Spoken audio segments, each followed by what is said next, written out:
Hey, football fans, welcome on into another episode of Between the Posts. It's Jason Mattis, of course, with you guys. I'm your host, and as you guys can see, we're unfortunately not unable to be joined by Matt this week. Hate that happened, but things do certainly come up in life, but glad to have you guys a part of the show. If you're new around here, welcome on into this episode where we talk all 10 Premier League games. We give you leans and bets for all 10 Premier League games.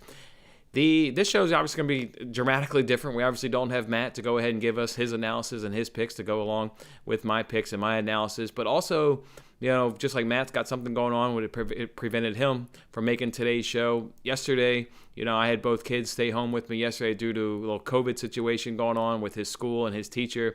And Wednesday's a day where I really dive in heavy to the Premier League as I prepare for this show every Thursday at 12 p.m. Eastern Time.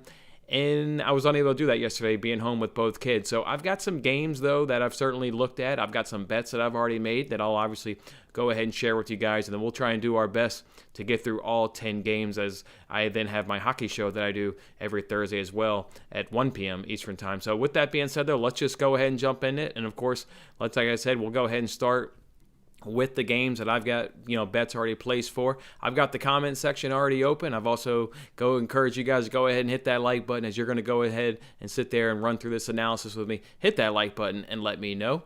All right, let's go ahead and now kick it off first. Let's go ahead and do Everton versus Aston Villa, and I do have a bet for this game. I'm going to go ahead and do that Aston Villa team total over 1.5 goals, and you can get that at plus 162 over at FanDuel.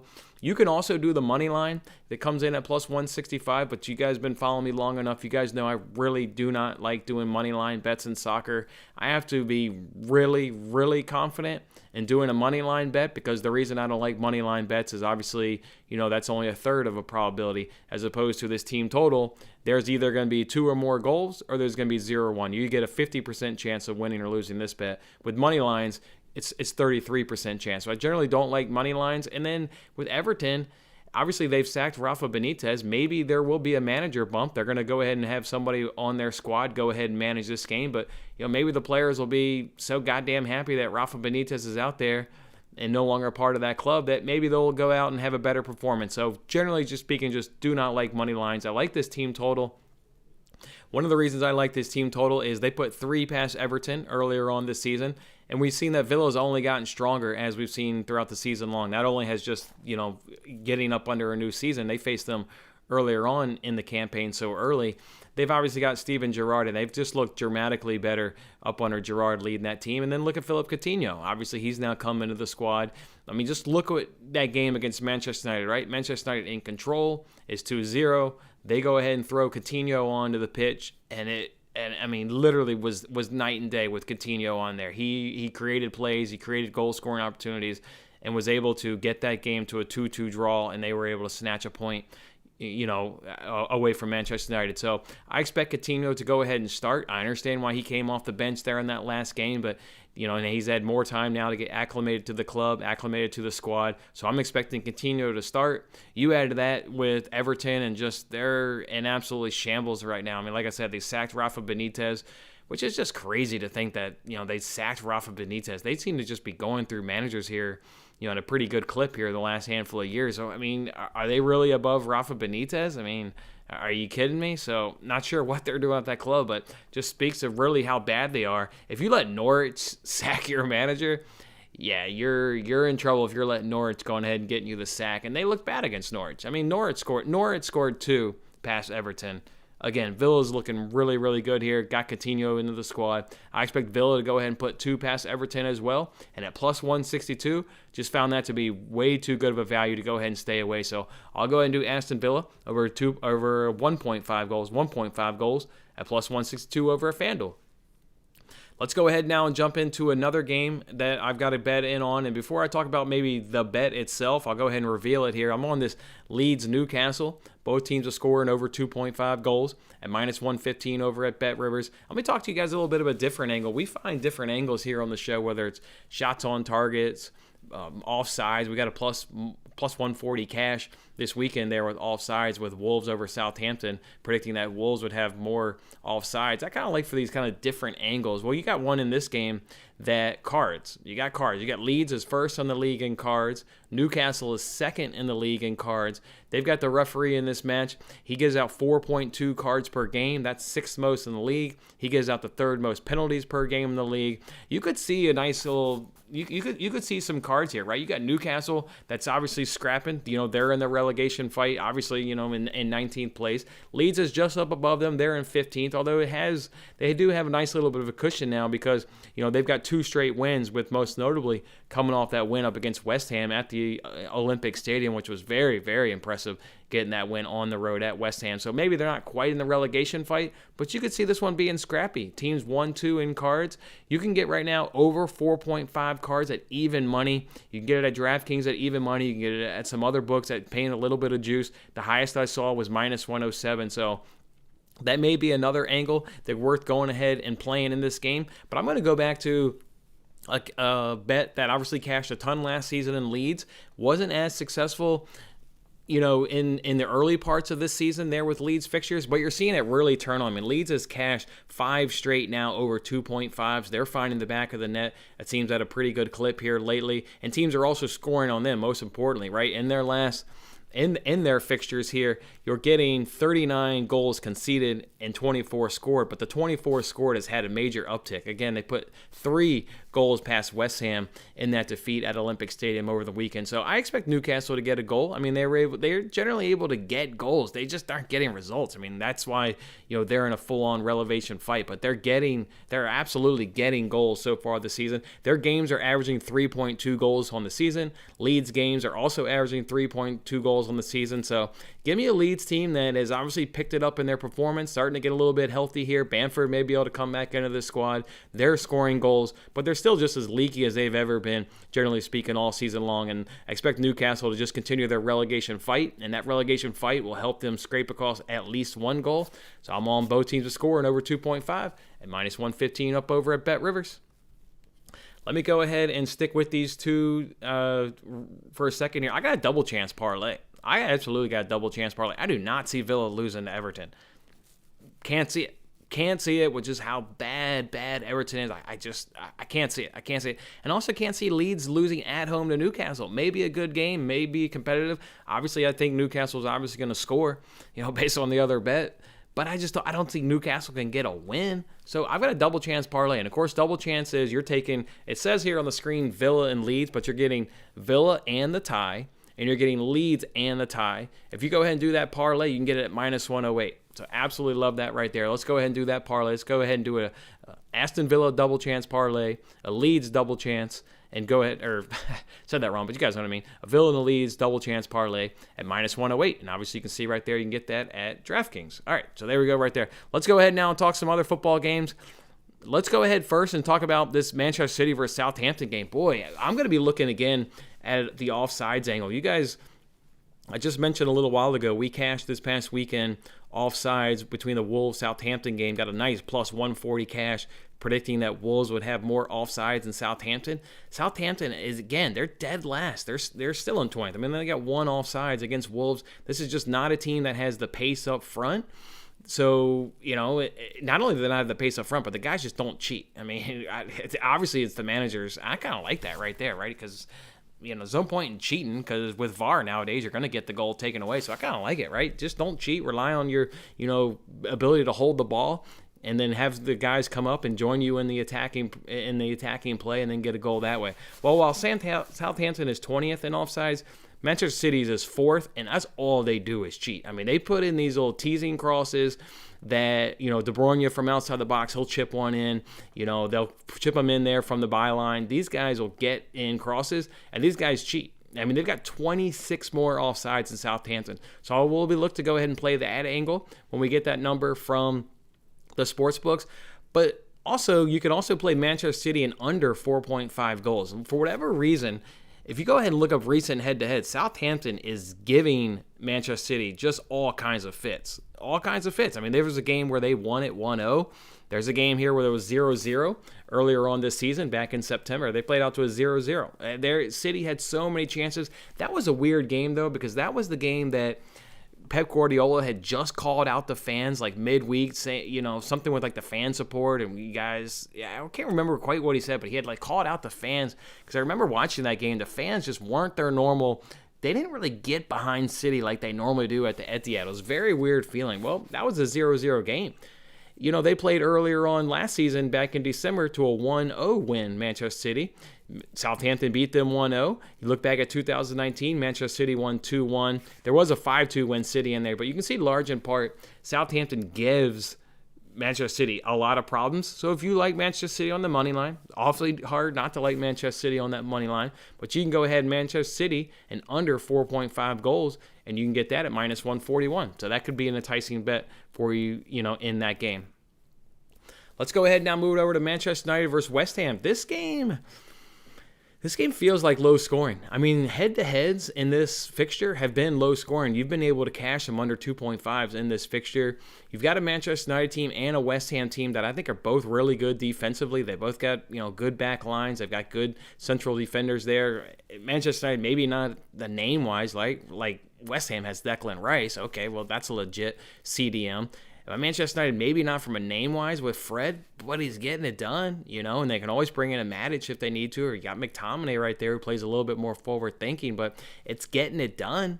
It's getting it done. Outside of a little bit of a collapse against Villa, they probably win that game 2-0. The emotion of throwing on Coutinho is probably what happened there. You're not going to get an emotion in this game. No player is going to come off the pitch with that sort of emotion and aspirations to try and help them out. So you could look at under 2.5. I kind of looked at the cards market because United is third in cards most in the Premier League. West Ham is 20th. They've got also one more game than Manchester United, and they're still in 20th place there in cards. But John Moss is going to be the referee for this game. He only averages 1.93 cards per game. There was a fixture a couple weeks ago where I took a chance on cards because the two teams that were playing, can't remember which two teams it was, but they were both really card heavy, and I took a chance that there was going to be over 3.5 or over 4.5, whatever it was. And I got burned by John Moss. So if you're looking at cards here and you're thinking United, this will be cagey, it'll be low scoring. Normally that's what you get in under 2.5 games. You get a little cagey match and you can get some cards. Boy, be careful there because you got John Moss on the whistle here, and he's just not one to go ahead and give cards out. So give you a little bit of caution right there. But I like under 2.5 in that fixture. That would be kind of be my lean for this game. It's going to be cagey. You got two teams in the top four, at least in terms of battling. We know how we cash under 2.5 a lot of times last season. When you start getting teams that are in that top four battle, you get under 2.5 cashes. So don't be surprised if under 2.5 cashes in this game you could get a 1-1, but I think it's going to be 1-0. And maybe somebody scrapes across a late one just when the other team is trying to push and you hit them on the counter. But I think this game is going to be 1-0. So go ahead and look for an under 2.5 in that fixture and that one. Let's go ahead now. Any game you guys want to talk about? You guys drop on a comment. I can talk about any of these games. I got my notes, but if somebody's sitting there and they're like, hey, let's talk about Chelsea, let's talk about Tottenham, let's talk about Liverpool. Actually, let's talk about that Chelsea versus Tottenham game. And I just said that right there. What about this one right here? These two teams just played most recently back-to-back weeks there in the EFL Cup. Chelsea dominated. I lost money in the first leg. Thought both teams could score. Got it, I think, at around like minus 110. Loved both teams to score in that. Chelsea dominated them. Tottenham with 0 shots. 0 shots in the first half. Got absolutely dominated. Not much different in the reverse leg at White Hart Lane. Still was a nice 1-0 Chelsea win. Pretty much a domination. So, you want to talk about two managers that cash under 2.5. These are these right here. These are these right here. The only thing that would give me a little bit of nervousness is the league form under Spurs. I understand they just played recently 2 times, and for whatever reason, Chelsea dominated. But the league form under Conte is yet to lose. He is getting results in the league. This is why this team is really looking like they're going to go ahead and get a top 4 place. They're in 5th place, but they have 3 games in hand behind West Ham. You hear that? West Ham's only got 1 more point, but Spurs have 3 games in hand.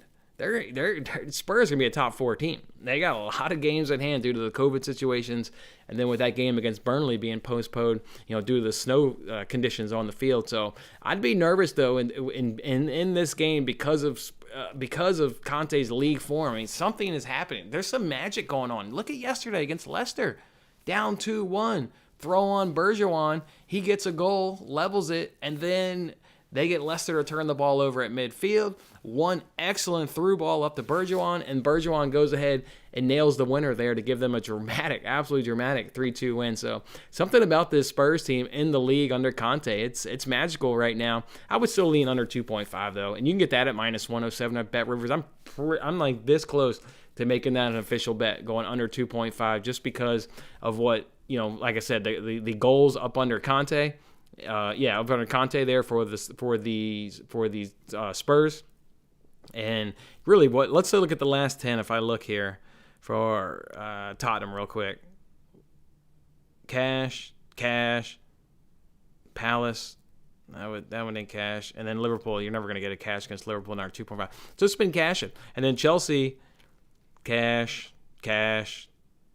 They played Liverpool, they didn't cash, they got another cash. And then there. So, yeah, I'm going to lean under 2.5. That one's going to be pretty close to becoming an official bet. That one's about this close to becoming an official bet. Hey, Professor, welcome on in. Yeah, just said it off the top. Just don't have Matt joining me today. And he obviously lost a day there to my son's COVID situation. So I gave out some official bets. I'll go ahead and throw these up on the screen here. Or I'll just leave these up. Why not? Here, let's move these over here. These are the official bets there, Professor, that I've given out. Those 3 bets right there are the official ones so far. And now I'm just kind of spitballing, going through the games. I've obviously, like I said, got some notes written down. I've got a good lean here for this Leicester versus Brighton game. Good lean here for this one. Brighton, 13-plus shots. You can get that at -110. They average 12.6 shots. You're seeing everybody score on Leicester. Everybody scores on Leicester. I mean, how many times have Matt and I sat in this chair and giving you guys both teams a score and over 2.5 in a Leicester fixture? We've done it a ton this season. Absolutely a ton this season.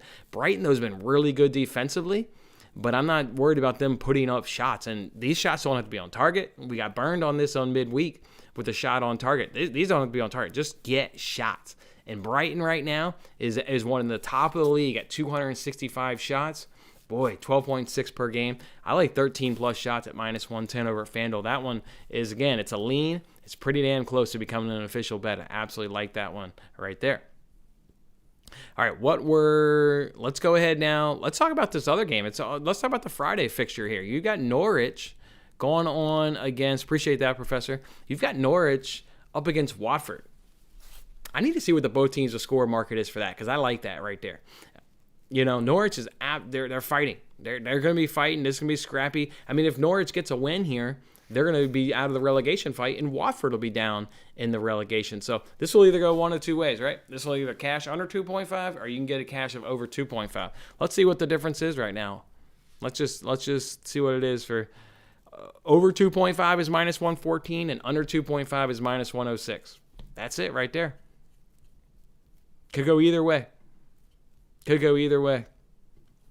I think the desperation of these teams, though, in terms of not being relegated, will lead to goals. I think there's going to be some pushing in terms of like getting up forward and attacking, that you'll probably get under 2.5 or both teams to score to cash more of a higher probability than under 2.5 if I had to take a guess in that. All right, let's.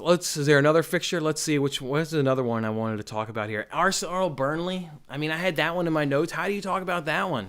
How do you talk about Arsenal versus Burnley? How do you do it? Burnley hasn't played, guys, since January 2nd in the league. They haven't played since January 2nd. They're the team right now where, if you look at Burnley in the standings, they're in 20th, but they've only played 17 games. So while it's got to be absolutely demoralizing to that club to look at the table and say, holy cow, we're in 20th, they can also look at that table and say, we got so many games in hand. Hell, we just get one draw, one win, and we're out of the relegation fight.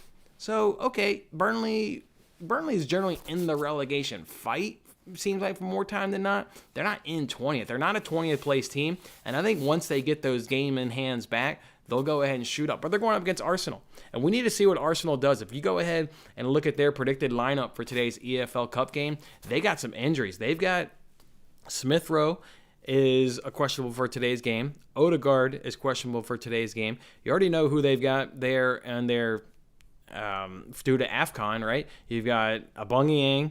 You've got Partey's gone ahead and missing out right there. You got Elneny, he's out.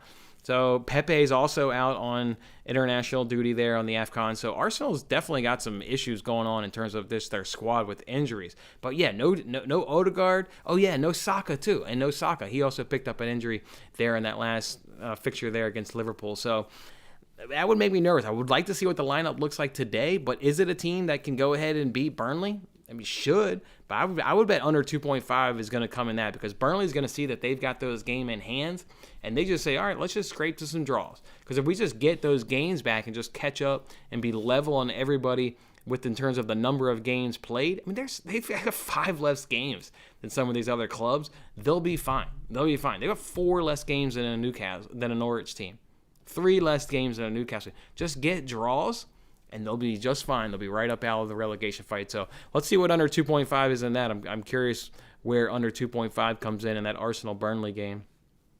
Because Burnley, keep in mind, yeah, it's at plus 105. Keep in mind that, Burnley's going to struggle to score, folks. They're absolutely going to struggle to score because, they got rid of Chris Wood. And, I don't speak highly of Chris Wood, but the fact is that was their number 9.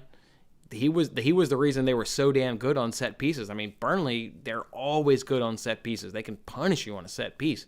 Well, you don't have Chris Wood anymore. So their best weapon, their best way to go ahead and attack you is now in a Newcastle shirt. So Burnley's going to score. That's why I just think they sit back. They're already really good defensively. Nick Pope, he won last year in the Premier League. He had the most clean sheet. Or did Ederson edge him out by 1? Either way, he either won the most clean sheets last season in the Premier League, or maybe Ederson beat him by 1. I know he had a lot of clean sheets because I had him on my fantasy soccer team. And the guy just was racking up points for me at an extremely high rate. Burnley's tough. You got Ben Mee back there. You got Tarkowski back there. You got Pope, obviously.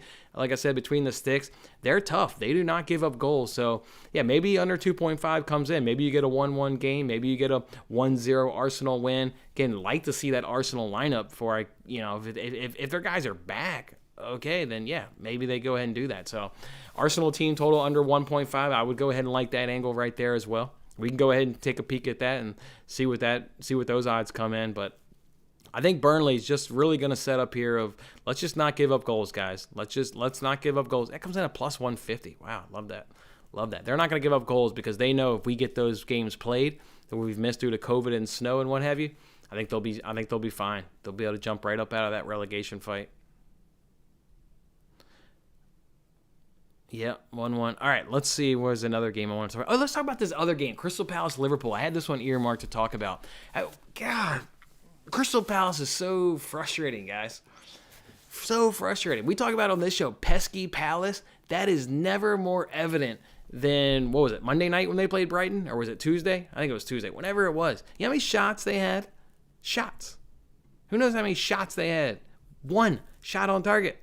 1 shot on target, and they found the back of the net.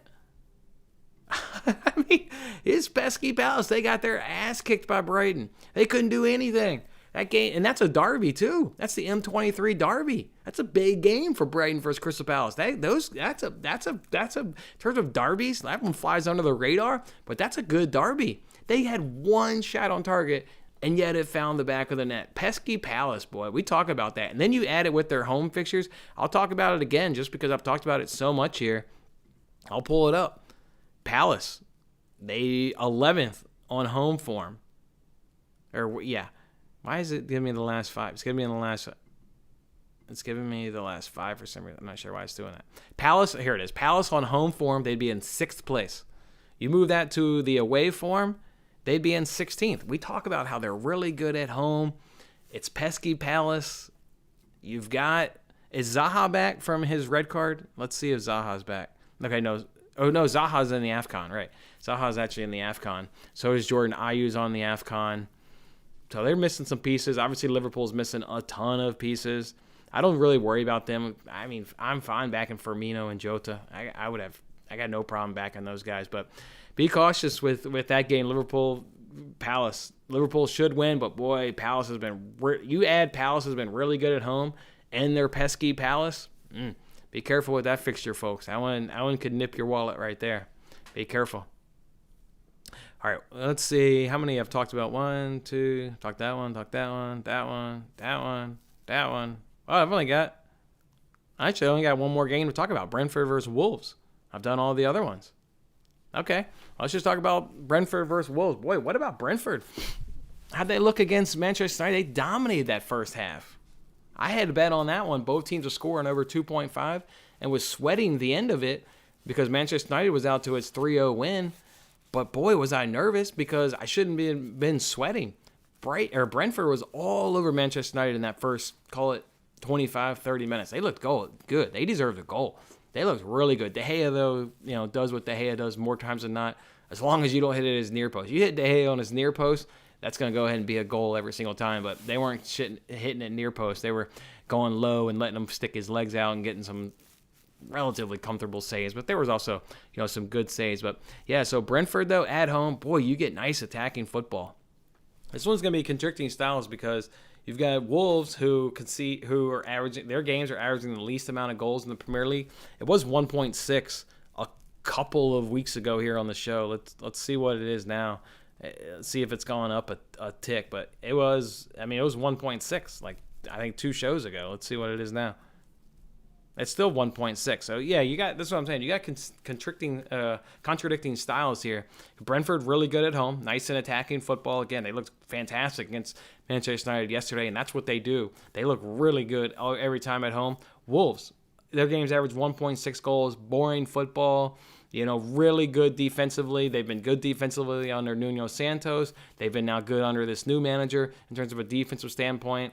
So, be nervous for betting that one. Would be nervous. You got too many contradicting styles kind of going at it. I'd be nervous. Yeah, I'm nervous. United's still struggling. Liverpool win to 0. Last 4 have been win to 0. Yeah, not with me with Palace. Not with Palace at home. Not Palace. They make me nervous. Yeah, Palace last 4 at home, 2 wins, a draw, and a loss. Yeah, Palace. What's their head-to-head? I mean, you don't... 3-0, 2-0. Wow, they've been getting killed by Liverpool. That's why you say win to 0. Wow, they've been getting crushed by Liverpool. That's a combined aggregate of 16-0 in their last 4. Wow, they've been getting crushed. I don't know. That would make me a little bit nervous. All right, guys. Well, that's it. We've talked about all the games here. I only have those 3 official bets. I'll go ahead and throw them up here on the screen again. I'm going to obviously keep digging into this. Again, I lost an entire day of research due to yesterday's COVID situation going on with my son and at his school. So just flat out lost an entire day of research and getting into these games like I normally do in terms of preparing for this show. So apologies right there. Can't do anything about it. That's life during COVID these days, and just got to go ahead and roll with it. Oh, let's go ahead and see what I add to it. Let's go ahead and do Leeds, Newcastle. Both teams are scoring over 2.5 at -115. Let's go ahead and do Aston Villa, team total over 1.5 goals at +162. And let's go ahead and do a double chance parlay. That means we're taking Villa in the tie, Leeds in the tie, dropping that in the parlay, and getting that at -108 over at DraftKings. This is where you can get those bets. And just made those just before I jump on the show. So no reason why we all can't get the same value on those. Otherwise, guys, we look forward to getting Matt back here. Obviously, again, he had a thing come up, so he was unable to join us on today's show. Look forward to getting Matt back in here next week talking Premier League. Apologies to Matt not being here, and also apologies to my own situation yesterday of robbing me a day of research. So enjoy the games this weekend. Should be a lot of fun. Check out tomorrow. I'll be going ahead and releasing the video where we do on the NBC Sports Predictor app where we can win $50,000 where you got to correctly predict 5 Premier League games. Always have a lot of fun with you guys talking Premier League on that show and putting in our picks for a chance to win $50,000. So enjoy the games this weekend. Have a good time. And guys, we'll see you back here next week. Appreciate all the likes and the comments.